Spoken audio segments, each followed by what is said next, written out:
Good news. We've Uh-huh. been accepted for Spotify video podcasts. Well done for putting me on to that. That was pretty good. That's all right.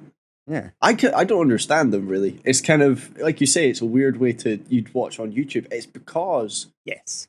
the Joe Rogan podcast when he got bought by Spotify, half of like he used to get like millions of views on YouTube, and he's like, I'm missing out on this.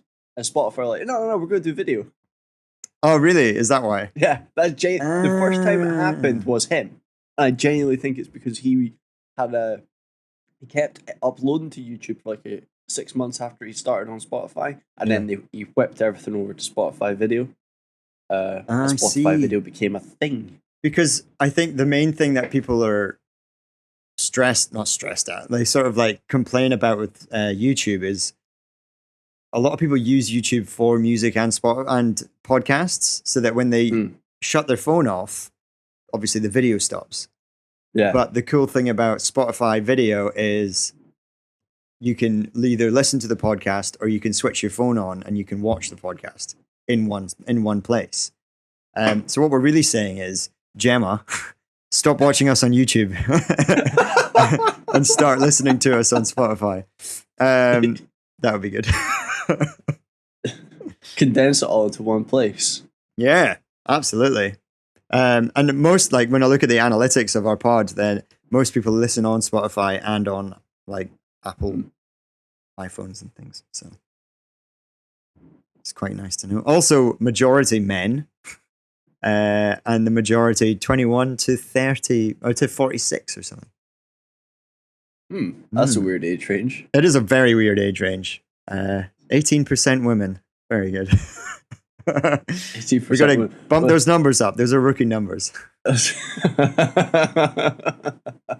Well, we are rookies at this, so really. Oh yeah, anyone that wants to listen to this podcast, I mean, why? If you don't know us, why are you listening? Unless we found it very entertaining. No one's going to listen to three like sort of half sober Scottish guys talk about things that they can't talk about with other people. Especially nowadays, where we're recording fairly early in the morning for you guys, and I've had a day of work, so there's not really any beers involved anymore. A day on the beach. Oh, diddums. A day on the beach, 28 degrees, the hot sun. I'm so sweaty. This again, so cold. You could kind of hear it in the last episode, but I've turned the fans down a little bit, so I'm sacrificing my comfort for audio. You actually look roasted. I'm so warm. I'm so warm. Look at my t-shirts, they're dripping. It's white good. T-shirts only. Oh man, like white t-shirts only until you start sweating, and then all your white t-shirts slowly turn to like a beige color. Anyway, have you got a nice tasty joke for us this morning? I think I do have a nice tasty joke. I was trying to look them up, but I was distracted by conversations about. I saved like so many jokes. Yeah, and you're little hiding in your corner waiting for the podcast to start again. That's it. Yeah. Did you hear about the band called Books? A band called Books? I did not hear about. Yeah. They were called that so no one could judge them by their covers. Ah, very good. Oh, that's quite good. I relate to that because I was in a band once. Were you? You were in a band? I was in a band. Those of you that don't know, look up some Dante tunes. And then instantly regret making that decision. I think you were in more than one band, were you not?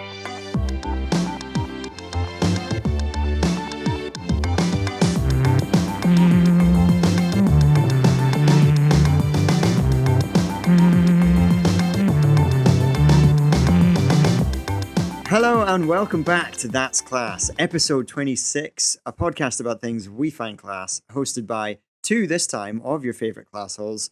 As always, I'm Ruaridh Kidd, joined by the biscuit boss himself, Duncan Malcolm. Eddie is not here, Dunk. How are you feeling? You alright? I'm alright. Probably better than Eddie, to be honest. We don't know why he's not here. Here at That's Class, we don't ask for the real reasons why people aren't here. We like to speculate. Rory, this yeah. is the first time that Eddie's not been here, so you get to speculate. We've speculated on you not being here before. I heard that he got bitten on the tip of his penis by a snake. That's why he's not here. He's in hospital. He's in recovery. Oh, I'm He not got sure. bitten I think he got Well, I bitten can talk 7 about- times. And then he got 0 bites back to the snake, just 7 times. And then also he thought he was going to get away from the snake. And then the rules changed, and then the snake was able to bite him again. So, and then he lost. Big I'm sure it'll be inside back. joke there about Eddie being a Leeds fan and a Lewis Hamilton fan, which is something we'll get to a little bit further on in the pod. A little bit of housekeeping for everyone just before we get on. Thank you so much for tuning back in and listening to our hot garbage of a podcast. While you're here listening, subscribe. Why don't you? You can subscribe. We're on Spotify, Apple Pod, wherever you're listening to your podcast. Basically, this is where we are.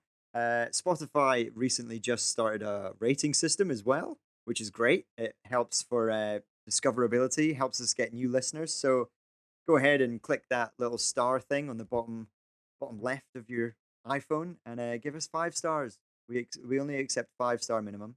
So for every click you get, a new listener gets to hear us. Exactly. Give the gift of giving this Christmas. What we really want is to give people the audio. I don't know what we're trying to say. Anyway, gift the gift of audio. There we go. Your ears will thank you.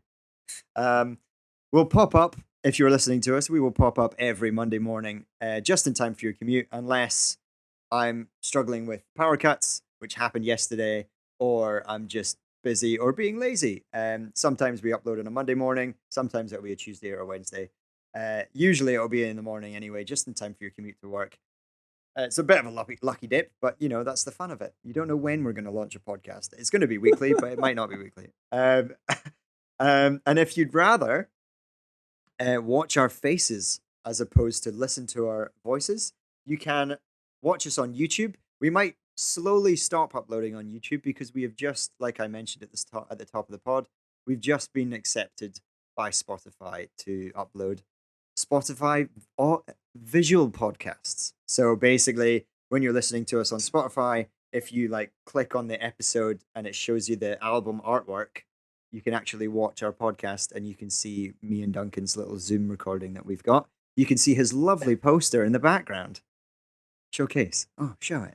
And his lovely mug.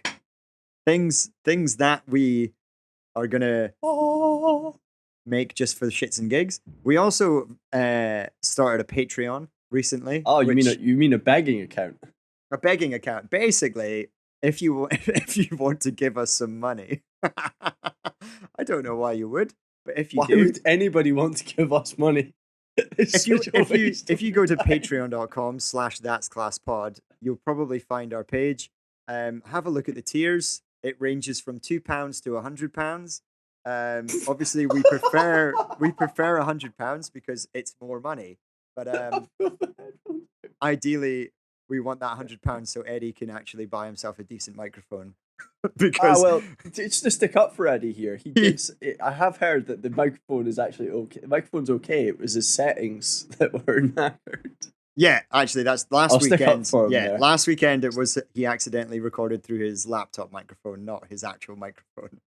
But then again, he could always upgrade. We've bought some fairly decent mics, and he's gone for the Amazon Basics version. My webcam's got an internal microphone. I think I'd shudder to think what the quality that's got. You know what? Last week I didn't mention it, but last week you could tell your what am I trying to say? Visuals. Your visuals look so much more HD. Yeah, it is an HD camera. Upgraded your visual form, which is great because of our Spotify thing that we're trying to push. Yeah, which is great. And obviously, I've not seen too many Spotify visual podcasts, so maybe we're onto something. Maybe we're starting it where we need to start it, and then we're going to run with the train. Yeah, maybe we've found a curve to get ahead of. Exactly, that'll be a first. Let's hope. That'll do it for housekeeping, I guess. Duncan, how have you been? You been all right this week? I have. I've been okay.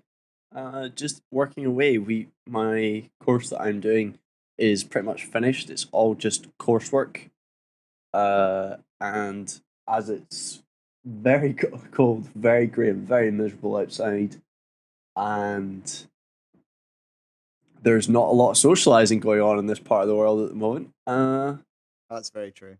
I guess all I'm just going to do is focus on doing that.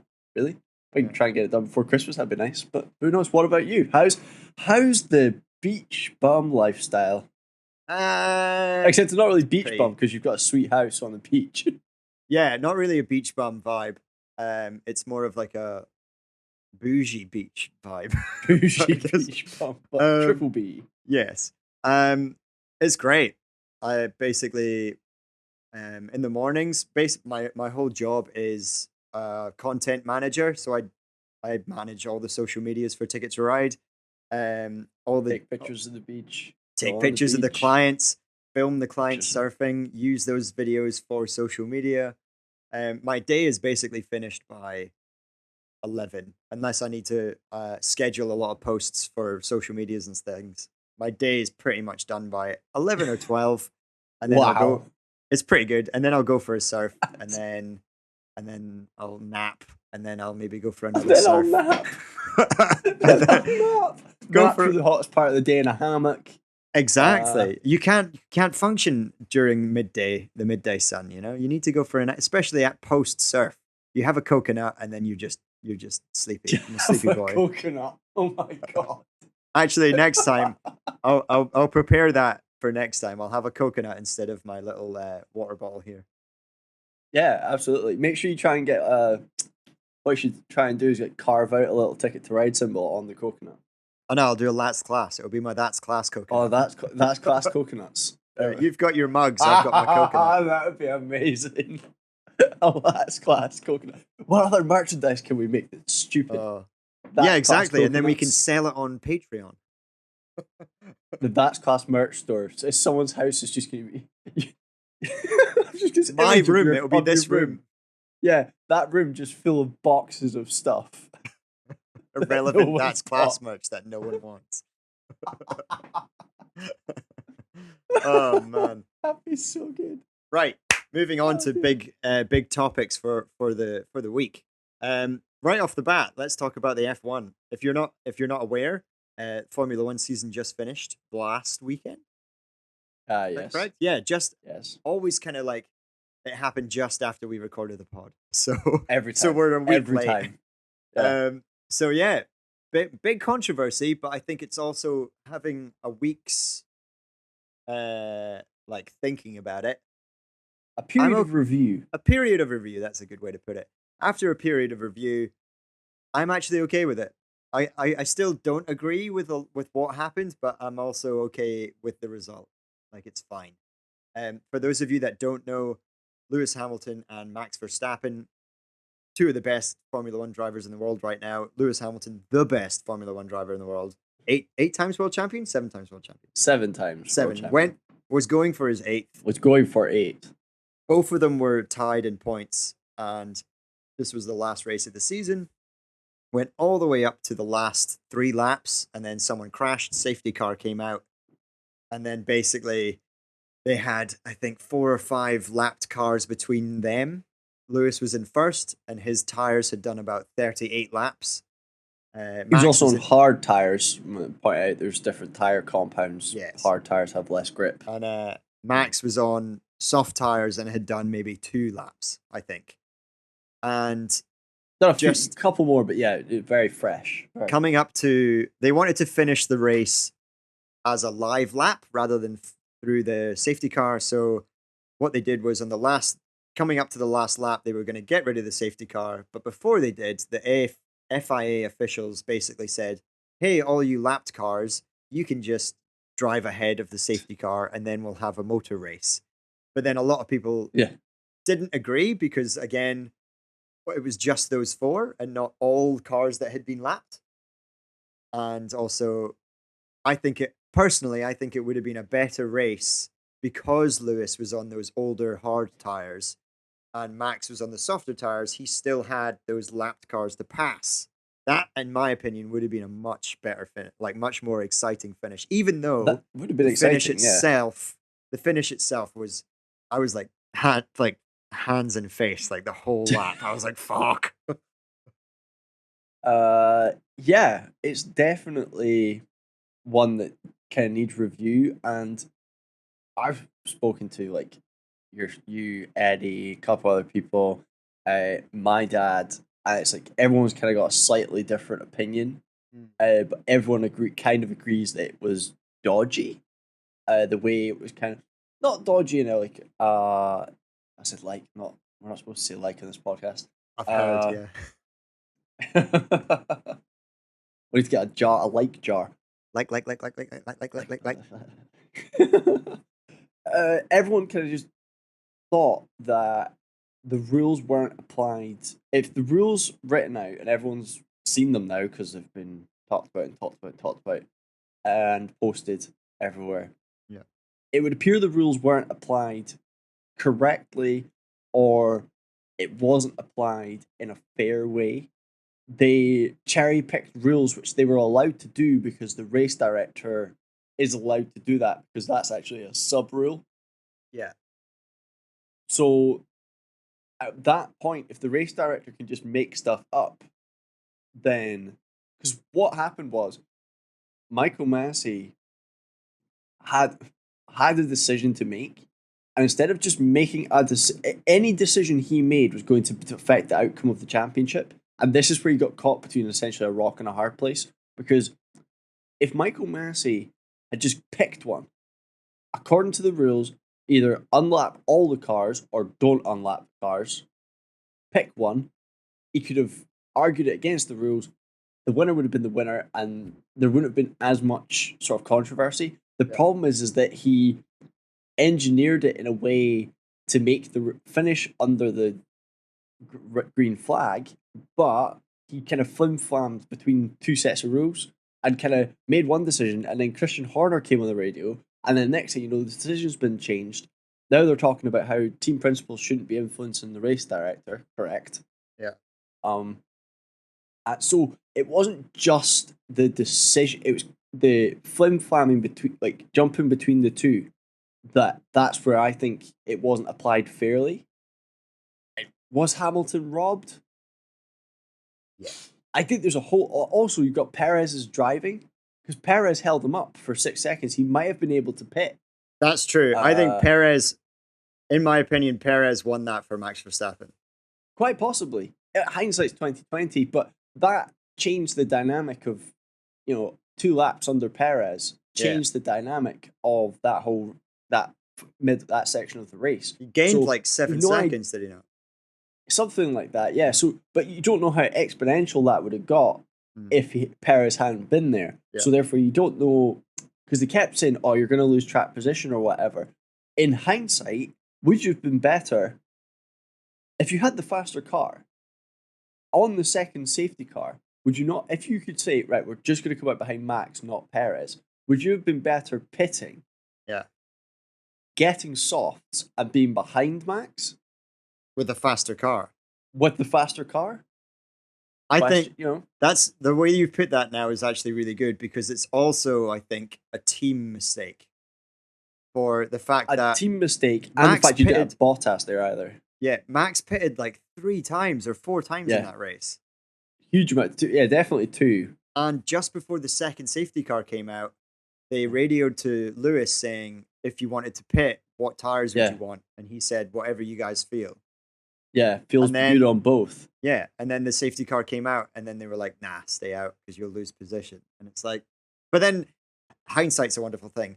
How would they have known that the safety car was going to come out another time, Well, that was the time it was going to come out. So they went, what are you going to do under a safety car? I'm not really sure. Next thing you know, Latifi bends it into a wall.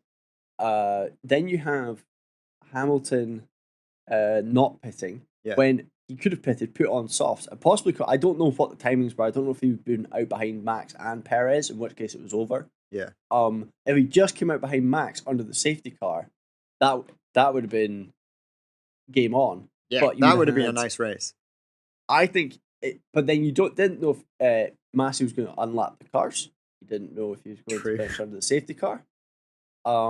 There's also someone said, I think it was someone texted Eddie and said, if Bottas had the wherewithal, he would have just slowed the car down and gone, there's something wrong with the car. I can't find gears. Sorry guys, we have to park the car on the track. Nothing I can do. Oh no, the safety car has to stay out. Oh no, yeah, safety car again. Yeah. Tactical safety car. But then Bottas was nowhere, so a lot of the Perez problem could have been negated if someone had actually been qualified up in the top 4 Yeah, at the start for of the sure. race. So it's all in all, it was an interesting end to a very turbulent season. I don't think my bet is that Michael Massey will not be the race director for next season. No.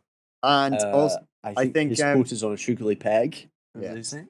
What I quite liked was Mercedes released a statement on their Twitter and their Instagram, basically withdrawing their appeal, and instead they're wanting to get, because I think a lot of the other companies, car teams, were a bit like, oh, that was a bit like they weren't fully on board with the decision that was made, because the first decision was no cars can overtake. Every car has to remain in position. And then with that last lap about to happen, he goes, actually, U5 can go. So I feel like that's where people went, oh. That's what I mean. Yeah, because you said it's the choice. He flip-flopped. He should have stuck with one decision and then left it. So what Mercedes released as a statement was they're willing to work with the FIA so that this doesn't happen ever again type thing. So they're going to, I think, over the course of the winter into next season, they're going to discuss with every team and the FIA what decision is made, and that decision is final, and you can't flip-flop in between the loopholes. And no, I think the race, I think what you'll find is there's so much to sort of controversy and drama surrounding the FIA as per usual. They govern themselves, which is kind of bonkers. Yeah. It's kind of, somebody said, if you don't like the decision, go to the FIA. The FIA don't like the decision, they can take it to the FIA. The FIA can report you to the FIA. If you don't win your decision, you can appeal to the FIA. And if you lose that... Hilarious. So, the FIA are, obviously, they didn't want Mercedes to appeal because that would just look bad. Yeah. Formula One as a sport doesn't get a lot of scrutiny, so to have a high-profile thing like that, that's bad. That's bad times. That's just bad times. Yeah. Especially with a team like Mercedes. This isn't Haas wanting an extra point. Yeah, exactly. Sort of this thing. isn't Haas who got 0 points. Yes, this isn't Haas. This is Mercedes-Benz, one of the AMG. Yeah. And obviously you got the Petronas business in the background as well. It's one of the fastest cars on the track. It's one of the most successful teams most successful teams in the last 8 years. Yeah. Yeah. They didn't want that. And then I genuinely think the trade-off for that is Massey will quietly be shuffled into a consultant's role. What's the phrase? He'll magnanimously take a step back. Yes. He will decide that his position is untenable. The new FIA president will arrive at his house with his resignation letter. Michael Massey will sign it, and they'll go their separate ways. Yes. Yeah, he will. He'll take a step back, and he'll be like, I should deserve praise because I made a mistake. I'll take a step back. Yes, I'm going to review internally, my own actions and contemplate things. Yeah. While taking a sabbatical. Yes, a lovely leave of absence with the contract that I did not finish, and now I've been bought out. My garden needs a lot of work. Some might say it's gardener's leave, but it's just my garden does need a lot of work and tending to. So I'm taking a step down. I'm going to wash my hands of the whole situation. It was a good season though. Let's look at it. Let's not season. detract from. It was a great final race. It was exciting for once at Abu Dhabi. Yeah. Oh yeah, exactly. They've changed the race as well, so it's a lot faster. The track's a lot more like they've gotten rid of a lot of chicanes and they've put in more hairpins and stuff, which I quite like. Under the hotel, turn 14, Mm. the camber of the corner now cambers away.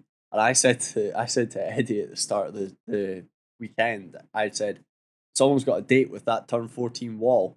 And that's the one Latifi went into. I just Oh, used as soon as I saw someone had said, "Oh, this is the under the hotel now. They've widened the corner, yeah. and then it's off camber."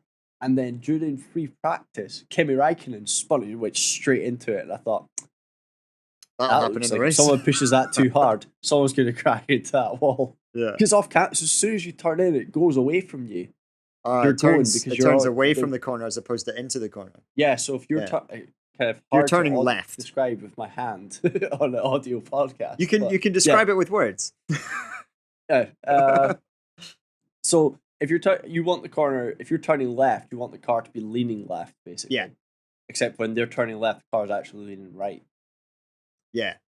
That's the easiest way to describe it. Yeah, exactly. So it's slightly off camber, which I think if you lose grip will not be conducive to staying. Not that Yes. spinning out in a corner is conducive to going in a straight line anyway. But No.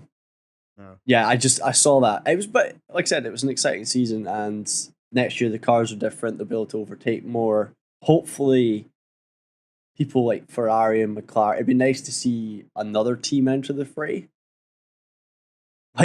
Like Smash Brothers, just like a new fighter has entered. Yeah, exactly. I'd like to see Ferrari or a big hitter, so Ferrari or McLaren, Man, or even Aston Martin. Just someone up there causing a like getting poles, causing a ruckus. speaking of Ferrari, were you surprised that Ferrari was on pole? Was on the podium? No, I was like, thereabouts. what happened to Perez? Well, Perez, that's the weird thing. I don't actually. It sounds stupid. I don't know what happened. This is the thing about the last. No one knows what happened always to need anyone watch- else. I need to watch the end of this race again almost because I don't understand the unlap. Once again, it all comes back to the choice of rules. I don't know what happened to Perez. I don't understand how the 5 guys that unlap were all racing each other. But I also thought they were racing Perez. So I'm really confused as to who was where and who got. I can't remember who got through. It was Sainz. Sainz came I third. don't understand. And then when he was getting interviewed after the race, he was like, "Well, that was a good third." He was like, "Yeah, I'll take it." I was like, "Fuck yeah!" Where did that come from? I know. That was all a bit mental. It was fun. Anyway, yeah, it was pretty good. Motor good season. I look forward to March. It'll be back in 12 weeks. So absolutely, yeah, 12 more episodes of the podcast, and then we'll go back to F1 episodes. F1 episodes, yeah. I think next year we'll need to make some predictions. We'll get a list. That's a good things idea. to predict for the year. Yeah, and then we'll see who's right. And that's the horse you're backing. So we should all back them. Pick a team. Yeah, pick a team, and then that's your team. That's your team. That's your team. That's your driver. Just because Eddie's not here today, he's not allowed to pick Mercedes. We'll just say Mercedes and Red Bull are off the table. No, they could be on the table. We'll just but they're already picked. Sorry, you weren't here. Yeah, we took it to a democratic decision. The 3 of 2 versus 1. Yeah. Snooze, you lose. Snooze, you lose. Moving on. Me. Shall we move on to a different topic? Yeah, let's go. Let's move on from the F1. Yeah, why not? So, second half of this podcast, fairly heavy on the old MCU.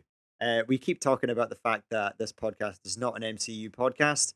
We tried really hard at the start right now to talk a lot about F1, but now MCU seems to just be rolling them out again, just in time. That seems to be the things to talk about this week, because genuinely it's the end of the year. There's not a lot else kicking around. Yeah. We're recording this episode on the 19th of December, so it's 2 days after Spider-Man's come out. Have you seen it yet, Dunk? I was going to see it on Wednesday, and then my plans changed, unfortunately. So you've not? I have not seen it, but I do. I am gutted by that. Have you seen it yet? I know you were going to the cinema. But I'm going to the cinema. My one of my one of my mates, Nate, who stays next to me, he is very good at finding movies in a different way. Arr. Ah, And he watched it this morning in his bed. ah, And I refrained from it. I was like, what's it like? What's the quality like? And he said, it's watchable. And I was like, oh, that's not good. with a movie like this, I feel like I need to see it at the cinema.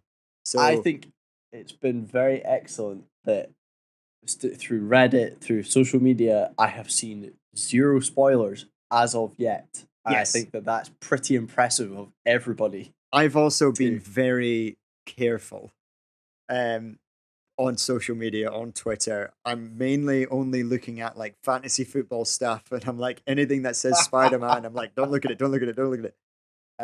But yeah, I'm looking forward to it. I was gonna say like a massive fib. I was gonna say we're not gonna talk about Spider-Man today because we're gonna be a nice podcast, and we won't talk about spoiler-heavy podcasts about a movie that you might not have seen yet. You know, Yeah, give it a week. We'll probably talk about it next week. We're doing ourselves out of listeners. Exactly. Yeah, we're helping the listeners out. If you've not had time to see Spider-Man, you have until after Christmas, because next Monday we'll probably talk pretty heavily about it. Lift our embargo. Yeah, exactly. Yeah, embargo is usually about a week, isn't it? If you've not seen it in a week, it is Christmas. I mean, we can postpone it and come back to it, even though it's We not as could. relevant. I'm sure. Yeah, I'm sure we could always flip it in with the new Doctor Strange movie. Later on. Yes. We'll see if Eddie's gotten around to seeing it as well. If he's not, we'll wait until the 3 of us have seen it, and then we'll do a spoiler heavy. I'm going to say hard doubt. It's a hard no. He's Doubt. famously not the biggest MCU fan on this podcast. I think I'm sure he's raised this point. I feel bad putting this like almost words in his mouth. One of the things, and I feel kind of the same. One of the things about the new Marvel is that it's kind of we're starting again. Yeah. And we are starting again. And if you're it's a lovely segue to one of our topics about Marvel, but carry on. Yeah, so we are starting again.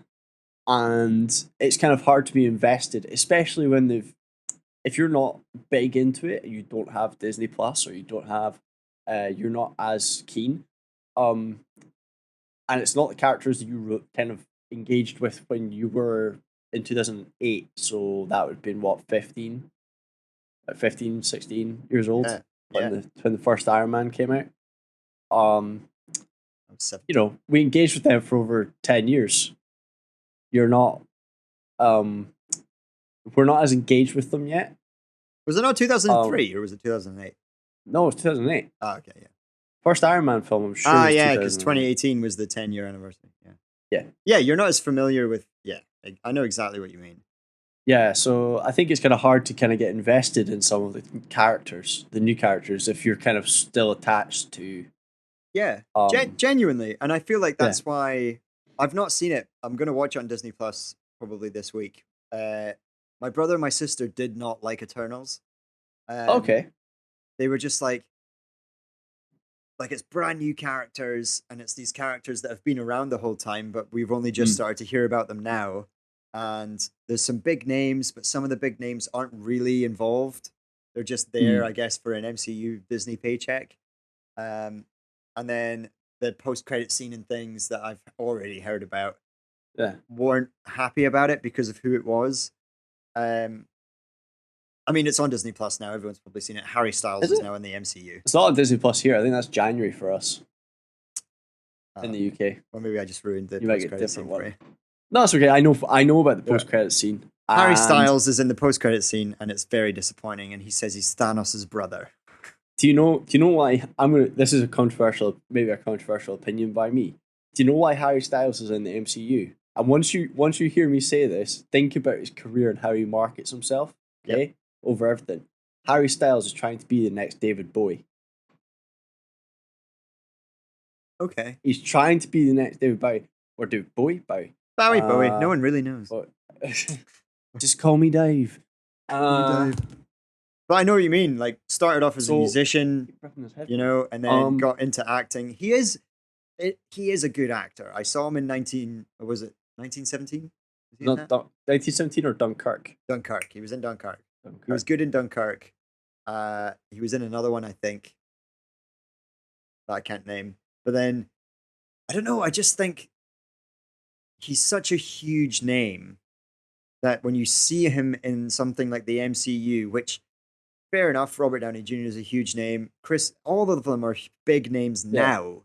But when they first started, Robert Downey Jr. was like just out of rehab and jail and stuff. And like he was an actor that no one really wanted to hire. Chris Evans had tried the Fantastic Four and didn't do very well. You know, Chris Hemsworth was in Neighbours. He wasn't a huge name, and now they're all massive because of the success. And now this is what I'm not enjoying about the new sort of Phase 4. Are we in now? Phase 4, yes. Yeah, the Phase 4 MCU stuff is just because Angelina Jolie's there now. That Scottish guy from Richard Madden. Richard Madden. He's a fairly big name because of Game of Thrones. Harry Styles is in it now. I just feel like they're bringing in more A-list actors, and it's taking me out more because I'm struggling to see. We'll see how he goes, because when I saw the post-credit scene, I was like, oh, it's Harry Styles, and that's kind of not what you want to happen in a movie. Yeah, but once again, I think genuinely he is trying to do this sort of acting, singing thing, and they're casting him because he's popular and because he's it's also the fact that do you know the character that he plays? Yeah. Do you know what Star Fox, right? I thought his name was Eros. But I could be wrong. Eros, aka Star Fox, brother of and Thanos. you know who Eros, brother of right now. Let's just think about one giant steroided grape. Purple, yes. Purple grape. Purple alien with a scrotum giant chin. Purple mamba berry, right? Big scrotum chin. Don't do steroids. And then you've got Harry Styles. Yes. Who isn't isn't CGI'd up. Yeah. He's got a hard jawline. He's got fantastic hair, and a great singing voice. Maybe he got his mother's side. But I might eat my words in a couple months' time, because he might actually be a really good actor and he might do really well. And then when I start watching him on screen, it might just disappear and I'm seeing his character as opposed to himself. Yeah. Well, who knows? But then you have got guys like Simu Liu, Shang-Chi. He was only in Kim's Convenience. He wasn't in anything. I liked Shang-Chi, other than the fact that it was a generic origin movie again. I thought the comedy and him and his what's her name? Not Latifah. What's her name? Awkwafina. She's really good. She's in Crazy Rich Asians as well. She's a great actor. But yeah, I quite like that. And anyway, we're sort of on a massive tangent that we've gone on. What we really meant to talk about was the MCU is changing and new people are replacing the people that we grew up with, which brings us to Hawkeye, which is what you and me have been watching this week. I just finished episode 5. I think episode 6 comes out on Wednesday. And it genuinely is. I think it's probably one of my favorite ones. I like how it's been written. I like Hawkeye because I like the fact that they've highlighted that he's not a superhero. He's meant to be anonymous. He's meant to be a ghost. He isn't. And then you've got this Disney Channel character of a girl who's like super fanboying over him and be like, you need to market yourself better. Which I find funny, but also that's what Clint Barton is about. He is is he CIA? He's basically S.H.I.E.L.D. agent. S.H.I.E.L.D. and probably CIA. Yeah. All sorts. Like, he is a ghost. He's not meant to be an Avenger. He was just brought in because he's really good with a bow and arrow. Which is so weird. I think he kind of fills that. He fills if you're thinking about a team, human void. He fills that that sort of sniper, scout, recon sort of position. And those guys tend to be the quiet ones or the ghost ones in every video game and novel you've ever seen or played, read. All those characters are always going off and doing their own thing or providing cover fire from top of buildings, stuff like that. Yeah. That is very much what he's about. I agree with the highlighting the fact he's not a superhero. I've really enjoyed it so far. I like the fact Boehner of all people who was talking to. Friend of the pod, Boehner. Many months ago, we were talking about. It was in April. So what the hell came out in April that we had us have this conversation? Was it Loki? I mean, Loki was the last TV show that came out. No, it wasn't Loki. It was something else. We're talking about consequences and how there's no consequences in the MCU up to that point. It kind of felt everybody that was getting killed was coming back to life.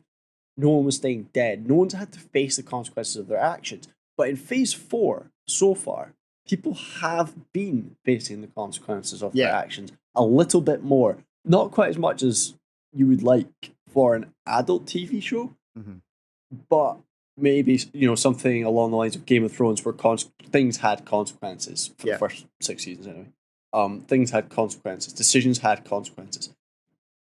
Recently, watching Hawkeye, when she said, "Why do you have an earpiece? Why do you need a hearing aid?" Great montage. It cuts to all the explosions.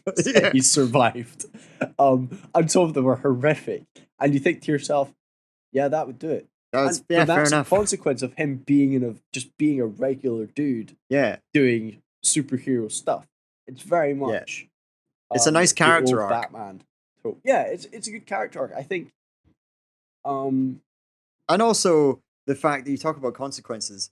His whole Ronin thing was because he was grieving for the snap, the blip that happened. His whole family disappeared, and then he went and just killed a bunch of gangsters, and that has consequences now in this TV show where the girl took the Ronin outfit, and now the tracksuits, whatever they're called, are after her. Tracksuit Mafia. Tracksuit Mafia, well, great name. This kind of leads into something else we're going to talk about, but yes, someone pointed out that you think of a character. Now, this is going to be a little bit spoilers for the end of Hawkeye episode 5. Skip Kingpin. ahead about. Oh, skip ahead. Never mind. He said it. Well, so jump now, yeah. So Kingpin, played by Vincent D'Onofrio in Daredevil, being reprised by Vincent D'Onofrio, which is excellent. He might have been blipped out, and the blip has actually given them a little bit of license here, which I think is quite clever. That's very clever. You can blip out Kingpin, Punisher, Daredevil, and it explains a lot about why they're not there. It can explain why they didn't help in the final battle. Simple. They're just street level heroes, also fine.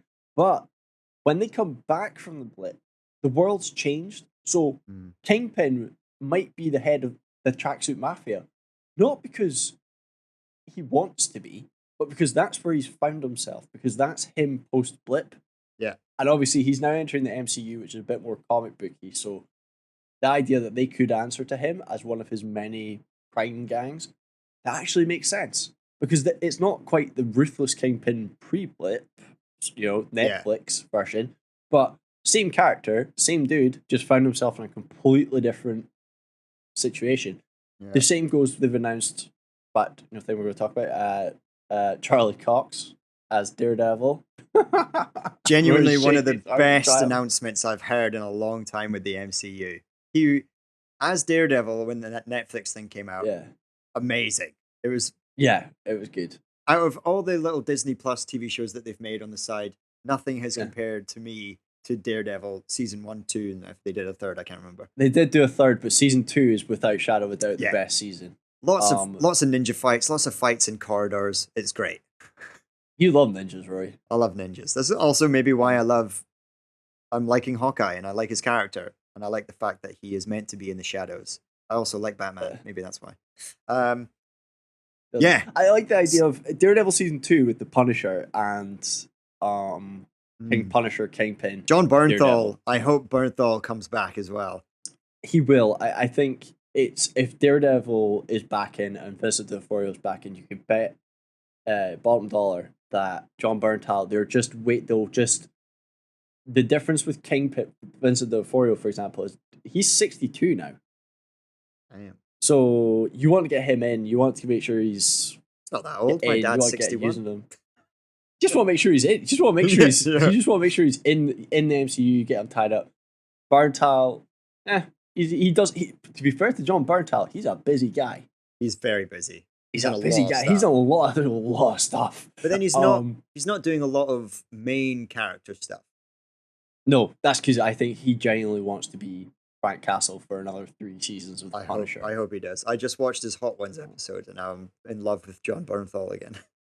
He is Punisher season 2 is excellent, and I think he would benefit. The Punisher once again would benefit from being in the MCU because I think he needs to be not lightened up. That's not the right word, but I think he could do with a bit more comic book,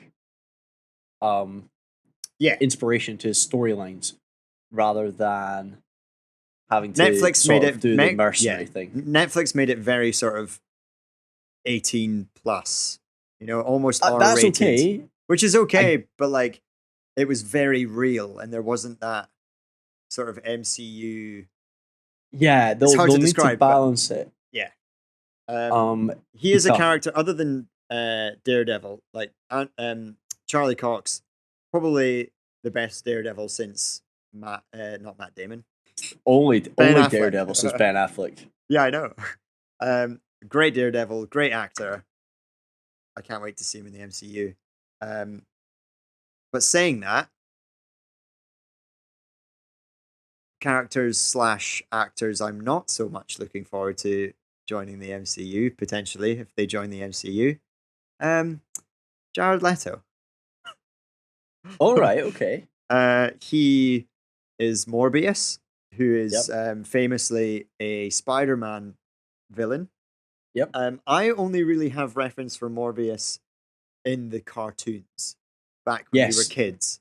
Yep. That arc is an excellent arc of television. Yeah. And terrible animation nowadays, but excellent. Yeah. It's very much X-Men animation as well. Similar, it is. It's from that era. Yeah. And from what I gather, Morbius is a doctor who has this like vampire disease. And he doesn't bite people like a vampire. He like sucks them with weird suckers on his hands. Is that right? That's what I'm remembering from the TV show. Yeah. And he's got... Well, that's what TV show did. Whether or not they follow that is... He has a love interest called Felicia. And that's all I can remember is him saying Felicia. Yeah. And he's always struggling. Story. He's like an anti-villain because I think in the cartoon he does these bad things because he needs to survive as a vampire, but he doesn't want to. Maybe. Yeah, but that's the interesting thing about Spider-Man's villains is that he's got about just as good villains as Batman does. I think if you pair them up, Spider-Man has the best set of villains. So they're all animal-based out of all of them. Except Venom. Are they? Except Kraven the Hunter, who goes around trying to hunt Spider-Man. Kills animals. Yeah. It's even Kraven the Hunter. Spider-Man has a rogues gallery that would make excellent films. Yes. You would almost be able to make a Sinister Six style Suicide Squad. And I feel like they've been trying to do that for a while, and it's not managed to happen. Because I think they're going the wrong way. They should just focus on the villains. Yeah. Venom, Morbius. You could recast Doctor Octopus, but you don't really need to. He's kind of one no one really needs to know. Yeah, but then again, you could do what the Spider-Verse did and did a female Doc Ock because she was really good. That's true. Yeah, she was excellent. That was the voice of that. Catherine Hahn. Yeah. Yeah, I like that idea. I think the idea of all the rogues gallery just getting some movies in there. Yeah. I think it'd be quite good. Is a better idea than trying to force feed multiple different ones into. The only thing I don't like about it is I kind of want Sony just to be like, yeah, we'll take a step back. You can have it. Like kind of what they've done with Tom Holland's Spider-Man. They are. They have said they're working with them now. Yeah. I think they realise this is mutually beneficial to both sides. But Spider-Man is introduced as Marvel Studios, whereas Venom and Morbius is in association with. So it's still like a Sony thing, but it's now in kind of in the MCU. That's because they've not been in any of the other films yet. Yeah. Oh, okay. So when Spider-Man fights Venom, eventually, It might be in this movie. We don't know yet. Who knows? When Spider-Man fights Venom, that will change. But because of the way the rights work, that contract is going to be horrific. Yeah. Because you're going to have to introduce Morbius and Venom into the MCU. Mm-hmm. And it's kind of annoying because I look back at like Venom 1 and I think, that's not that good a film. I enjoyed it, but I didn't really like the villain. Yeah. But Venom's good fun. Yeah. So. And speaking of Morbius, the reason that we're mentioning him is they released a whole bunch of trailers, and then last week they released a 1-minute scene of him transforming into Venom. Did you watch it? Oh, into Morbius, yeah. I saw that. Sorry, not Venom, Morbius, yeah. Yeah. Genuinely looked pretty good. I was surprised, pleasantly surprised, but then also I probably won't pay to see it. Is what I mean. I mean, it's like, I'll as wait Ari for Gold, Ari Gold infamously once said, you can sell a good trailer. You can sell a trailer, exactly. Sell a good trailer. Which is what the MCU have done quite a lot. You know? I think they've done that. I think they are experts at that. Yes. They're so good now, they even sell you on a trailer that isn't actually got half the footage that you think it is. Exactly. So they're doing very well. Oh, they probably choose like blooper reels for their trailers with like different audio because everyone's wearing masks. But speaking of trailers. Speaking of trailers, enter audio segment. Enter Eddie. Eddie, what do you want? Oh no. Eddie's not here. Spoiler alert, I didn't download his audio file in time, so we don't actually have it. Oh no, he's gonna be so... He did remind. Just go from bad to worse. He did remind me about it, and I said, "Oh yeah, I need to do that," and then I forgot again. So I'm sure he's probably got it recorded. He can send you it again. He could do. He probably doesn't, to be honest. I'll text him and we'll see. If not, if he has, you text him. I'm not texting him. If he has, I'll put it in here. If he hasn't, then trailer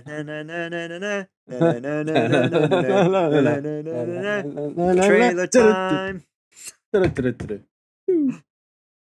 not very good at that. Welcome everybody to a podcast within a podcast called Trailer Time, usually hosted by Eddie Ashcroft, but today hosted by myself and Duncan, where we talk about trailers. We have 4 trailers for you guys. One of the trailers we're gonna jump right off the bat with, because on this podcast we are very, very big fans of a certain actor called Nicolas Cage. Yes, we are. A trailer has this is the one I was telling you about. Yeah, I know. Way back. A trailer's just been released called The Unbearable Weight of Massive Talent, and it features Nicolas Cage playing himself. Nick Cage. It looks fucking incredible. I love how meta it is, and I kind of like how he's embraced the fact that is he a good actor? Is he an over actor? Is he a terrible actor? Even like certain scenes where he's like trying to bring Pedro up the wall, and he's just screaming. That was funny. He's just that screaming. Was excellent. Oh, I can't wait for this movie. I think this film will get reviews in and around the sort of 6 and 7 out of 10 marks, but will instantly become the highest rated thing on Rotten Tomatoes by the viewer. A cult favorite. It will become, if it's done the way once again, it's a good trailer and it sells you on it. Yeah. If it is as good as that trailer makes it out to be, and as sort of meta and self-referential, I think it will become one of these cult classic that you can watch sort of every 6 months, and it'd be like Anchorman or something like that. Yeah, absolutely. And one of the things it has to be is quotable, and it does look like it could be quotable. I mean, already quotable. Like when he's saying, one of the side characters is saying, "Yes, I love Nicolas Cage. I'm 46. All I've seen is Con Air and Gone in 60 Seconds." He's in The Rock and Con Air. Have you seen The Croods 2? No. That was it. Have you seen The Croods 2? No. I've seen Face Off. I've seen Face Off and Con Air. That's all you need to see. his body is genuinely. He is just the most. That's like span of films is the most insane span of someone that then went on to do completely random stuff after that. Yeah. It's The Rock, Con Air. Con Air before or after The Rock? Con Air, The Rock. And then Face Off. Face Off was before. Face Off, I think, was early doors. I think that was 92. He also did one called The Crow, which is super weird. And then there was also Gone in 60 Seconds. Yep. 99. And then he kind of it stopped. But that initial span, they're excellent. They're all excellent. He also did Wicker Man. That was good. That was alright. The Bees! Not the Bees! But then he kind of disappeared, and then he did those phenomenal movies by Disney, National Treasure. Love those movies. I'm still holding out for a third. You know, I think if this I can never remember the title. It's like The Unbearable Weight of Massive Talent. I also if that love does well, I think he will get. He will probably, though Disney will be signing up National Treasure. I thought they were doing a National Treasure TV show. I swear that was a thing. Maybe they'll do it in a 6 hours of Disney Plus. Yeah. Let's have a look. Anyway, it looks amazing. The trailer's amazing. It does. If you've not seen it, you should go and watch the trailer. You should watch it, yeah. If you like Nicolas Cage, it's just everything you wanted from a Nicolas Cage movie. Plus, he's playing himself, which just makes it 100 times better. There you go. It's a 10-episode Disney Plus TV show. What is? National Treasure 3. Really? Yeah. So it'd be 10 40-minute episodes. So look at it that way. You're getting more National Treasure. You're essentially getting National Treasure 3 and 4. I think that would be good. If Nicolas Cage is in it, then I'm happy. Amazing. Moving on. Trailer number 2. The Lost City. Have you seen that? You watched the trailer, Duncan? I have watched that trailer. This is one of my favorite things about this podcast because we don't only talk about things we like, but things that could be absolute dumpster fires. And garbage. It could be terrible. It's Sandra Bullock and Channing Tatum. Yeah. Sandra Bullock is a author in the writing about a lost city, a novel. Yes. She has a book cover star for her book. Which is, I don't know if that's really a thing, but the cover star for her Harry book Potter is Channing Tatum. He was on the front cover of most of his books. Yeah, but it's not a person, like a real person. It's all paintings. Yeah. It's a real. So this actor that was photographed for the cover of her books. I see what you mean. Yeah. A bit it's Channing Tatum. Channing Tatum. He's a model, basically. And then she gets kidnapped by Daniel Radcliffe and gets taken to the jungle to actually try and find the lost city. And Channing Tatum decides to be the hero that he plays. But then actually the hero exists and it's played by Brad Pitt. Brad Pitt, which is bizarre. It could be it's one of these films. I say it could be a dumpster fire. It could be funny and it could be good. I think it honestly though could be a complete train wreck. Yeah. It just looks so weird. I mean, you've said it before. Don't expect an Oscar-worthy performance, even though Sandra Bullock has delivered that in the past. It could be just like a popcorn movie that you're like, cool, that was funny, moving on. Like, I think it could very well. I think it should fall into that category. Yeah, it'll be on Netflix very quickly. You can't go from, was it Unforgivable she just did? Where she gets released from prison, and that looks dark, grim, serious, and then jumping to that. So it's funny going back and watching Sandra Bullock in things like Demolition Man. You realize she's been doing this a long time, and then Demolition Man, Speed, and then The Blind Side, the Blind Side, and then there's the Bird Box.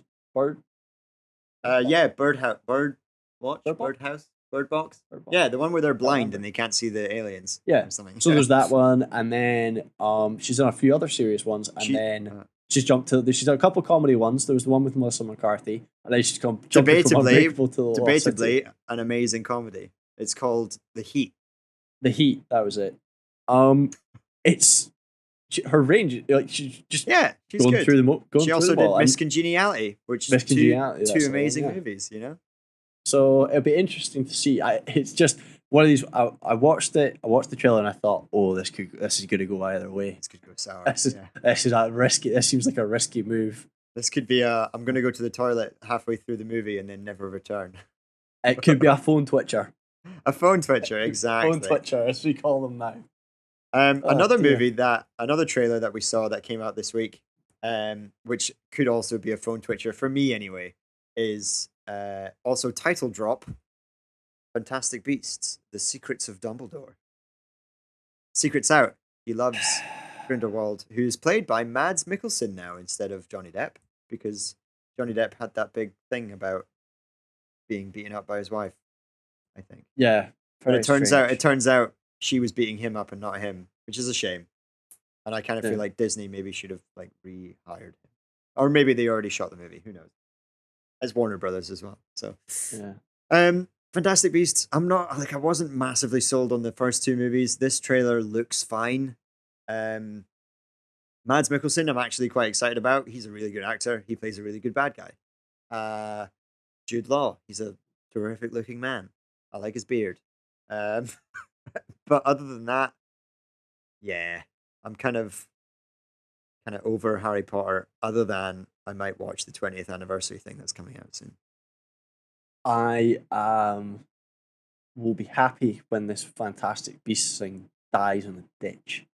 And that sounds extreme. This Fantastic Beasts trilogy has been one of the most disappointing. It's kind of dragged a bit, hasn't it? I feel like other trilogies have been started and completed like a lot quicker than this. It's not the dragging out that's the problem. Funny enough, dragons. Right. That's not the issue I take with it.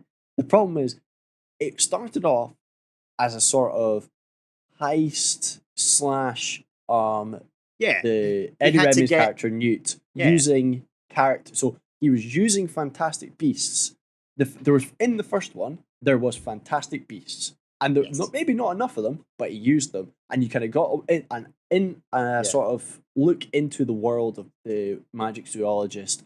A lot of the trouble was caused by things escaping from his own briefcase. Yes. And in between terrible at his job. Sort of a little bit, terrible at his job. But there was a little bit of there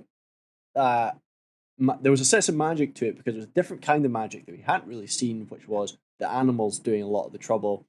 I like the setting, and the first one's not too bad. The second one was one of the biggest piles of shit I've ever watched. It's so bad.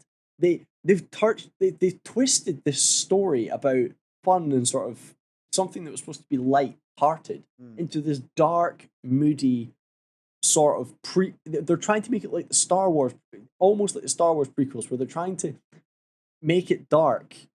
So Star Wars prequels had an agenda, right? They're there to tell the story of Darth Vader. That's fine. We all knew that going in. It's the Skywalker story. Yeah. Correct. But that was from the get-go, so we knew that. The first Fantastic Beasts leads into this. They start doing, even in the first one, there's this whole Ezra Miller side story, which is just shit. I don't care. No, so they keep talking about, they start talking about all these different Dumbledores and all these different people, and Dumbledore's sister. Apart from the hardcore fans, no one gives up.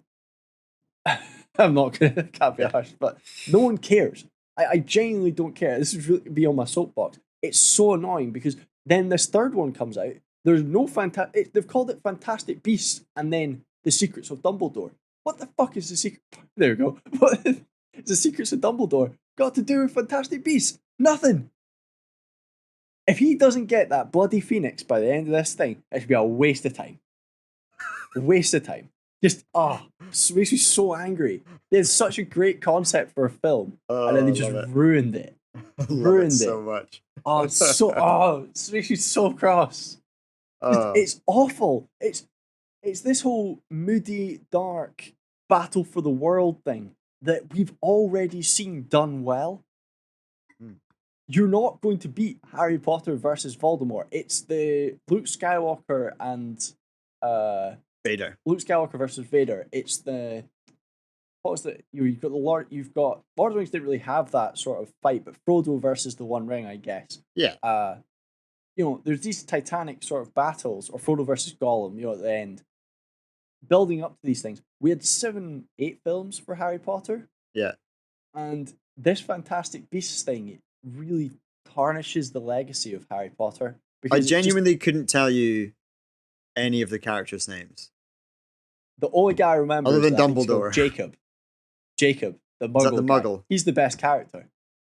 He is, yeah, because he's relatable, character. because he's a Muggle. He's relatable, because he genuinely has no idea what's going on. Like everyone else. Like everyone else. Because they're trying to do like 50 different stories. Yeah. If they just condensed it and made the Fantastic Beasts films about Fantastic Beasts. And I don't know enough about Harry Potter. I've read the books. Am I a fan of the books? Yes. Have I watched all the films? No, because I genuinely never watched any of it. Wow. There's a revelation for the pod. Duncan's not seen all of the Harry Potter films. But I have read all the books. So I would say that I like the world. I think it's great. I just think that you're kind of doing this going over the same ground we've already been through. And I think you'd need to go back and reread some of it. But overall, you can make definitely a better story about some sort of beasts escape. Like the first one was the beast escaping. Create some sort of like heist or some sort of muggles capturing fantastic beasts. Go down that route sort of thing. The Detective Pikachu style route, something like that. Okay. I don't know. Need to sit and think about it. I don't know enough about the world of Harry Potter, but there's things you could do rather than having this, oh my god, it's Dumbledore versus Grindelwald. Well, if you're going to do that, why didn't you just make a Dumbledore versus Grindelwald movie? Exactly. Why did you need the Fantastic Beasts thing? Because that's a book Don't tease me with fantastical creatures and then not show them to me. Well, there you go. Did you get that off your chest, Dunk? You all good now? No, because it's still coming out. I'm going to have to sit through it. Shall we cheer you up a little bit with our final trailer, fourth and final trailer of the podcast, and then we'll end it there, and you can chill. Is that the fourth trailer? Yes, it's the fourth trailer. Yes. We started at the bottom. Yeah, and now we're here, and we're going back into video games. Star Wars Eclipse was a cinematic trailer, so they didn't show anything from gameplay. It's not an EA game. I can't remember who the developer is. Quantic Dreams. Quantic Dreams. Yeah, there you go. Which is another huge thing. Like, obviously, LucasArts is working with all these different... Because I think EA still had a contract. Or EA had a contract. EA's contract was up. And instead of renewing it... Right? Ubisoft have got an open world one. The EA have really badly handled the Star Wars franchise. And yeah, it's an absolute money spinner, and they've just blown it big style by not producing enough games. I think the best one they produced was Jedi Fallen Order. Great. Some people like it, some people don't. I don't mind it. I'm not sure I finished it, but it was good. Battlefront 2 was good fun. They just mishandled it. The amount of games that they could have produced, and then they shut down a bunch of games. They would commission them and then not commission them. The actual idea of contracting it out to one particular publisher is a bad time. There's so much. So the fact what you're thinking is So what you're saying is the fact that they're displaying it onto other developers will actually help them rather than sticking with EA. Yes, because EA have a specific business model, and EA have as a publisher, all they care about is the bottom line. Yeah. And what they did was they would start a Star Wars project, like 1313, and then nix it. Yeah, in-game purchases, or they would try and force a thing on somebody, and then they would nix it, and they would just stop it. So they ended up with, there's about 3 or 4 cancelled Star Wars projects, and we've only had Squadrons, Battlefront 2. And I think for Disney, they're not seeing a good return on that investment. So fair enough. They're now saying, well, let's spread out and get some of these really creative people, like Quantic Dreams, to do their thing. What have Quantic Dreams made in the past? Heavy Rain for PS3. Oh, son of a bitch. Yeah, and Detroit Become Human was their other one, which was So kind you of think? Do you cyberpunk think it's going to AI. be a kind of decision-making Star Wars game, I suspect so. I'd be very surprised like a if they mystery? branched out. That's cool, but I think there will be a bit of. I honestly think you'll be seeing more mature style storylines, maybe along the lines of Star Wars Visions. I was going to say Mandalorian. Imagine if it's like a Western decision-making It bounty could hunter well game. be. I think there's going to be multiple storylines. I think you're going to have different chapters or arcs, and I Yeah, think that's what it looked like because all the characters look different. yeah. They didn't. They And it's didn't set in this show High you. Republic era. Yeah, they obviously didn't. They showed you the world and people you will meet. Yeah, They didn't show you who you would be or what the story's about. What I did enjoy was they've got the guy in episode 1, isn't it? Who's like uh, the negotiator squid person from episode 1. oh yeah, but this is set. Yeah, I know. This It's is set set. either in the past or in the future or It's whatever. way in the past. It's called the High Republic. It's like Yeah. super past, but I think that gives them a license to kind of screw around a bit, Yeah, make up their own um, characters and stuff. make up their own characters and stuff. Uh, but yeah, they're using aliens and stuff that you've seen before, but kind of twisting it, and the graphics look incredible because they don't. If it's a decision making game, that would explain the level of the graphics. Yeah. Because you're not having to use as much resources Yeah. to power It's- actions and AI and worlds because everything's going to be on a script on a 'cause on Detroit- rails, essentially. Beyond Human for me was more of like a interactive movie. Yes, fair enough. Choose your own adventure. Yeah, you could sort of walk thing, yeah. around an apartment and you could pick up things that you don't have to pick up. But in reality, when it became the part that you had to actually affect the game, the graphics were insane. It was a storyline. It was a movie that you were basically watching a cutscene the whole time and then pressing A or B or whatever. Yeah, it's choose your own adventure style. I think it Yeah. works. I think they seem to be pretty good at it. So I'm It'll be excited interesting. for Star Wars Eclipse. Yeah, me too. I think it'll be interesting. Is it my kind of game?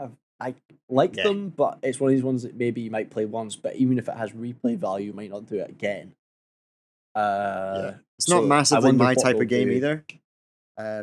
I was more into the whole open world of Fallen Order. Yeah, I that's kinda got a good balance of Keen level for a design. second one of those.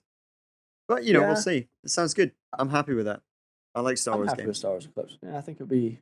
Yeah, who doesn't like a good Star Wars game? I mean, there's been so many. I think if they can give them out to the right people and let people kind of go a bit mad with it, I'd love to see people like the people that made Saints Row, Deep Silver. I'd like to see them take on a Star Wars game. I think that could be wacky. I think that could be fun. I'd like to see. Bethesda. What other developers? Bethesda. I think Bethesda have their hands full anyway. I think actually limiting them to a franchise would be a shame.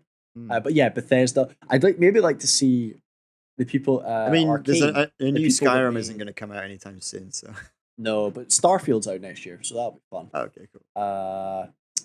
The what do you call it? Arcane people that made Dishonored. Oh yeah, That'd be interesting. that'd be cool. As a Star Wars title, something along the lines of a Star Wars title, that'd be fun. So I think there's studios out there that have interesting concepts that could very much, or somebody like Obsidian who made the people that made Fallout New Vegas. They're kind of like the original. Oh yeah, They're kind of similar to Bethesda in they've a way. kind of got Bethesda. They're actually I think they're owned by Microsoft now. But they can have a very sort of dry sense of humor, and they're very sort of meta. Some of their commentary is quite meta. Like that trailer we watched where it was if you're looking for the trailer for the best game of the year, don't watch this trailer. Yeah. So I think they would be good. I think they could definitely do a Mandalorian style thing or a Han Solo style thing for things kind of get out of hand. Yeah, exactly. With a bit of meta commentary, I think that'd be quite good. So there's potential out there. Star Wars Eclipse. Yeah, there's potential out there. I think Eclipse is just the beginning of them doing that. It's an easier, maybe. I'm not sure because the graphics are good. I think it must be quicker for them to do if they're not having to worry about multiplayer. Yeah, exactly. and You can just stuff like yeah, that. you can pump it out pretty quickly. And also, the Unfortunately. title is fantastic. I love the name Eclipse. It sounds class. It does. It does some class. But that looks like time for us. Do you want to end it there, Yeah, Doc? I think so. I think we've covered a lot of ground Nice. today. We've survived without the third amigo. Exactly. We've We're been on a back journey. to basics on this show. I know. Back to episodes, our first 9 or whatever, whenever Eddie came in.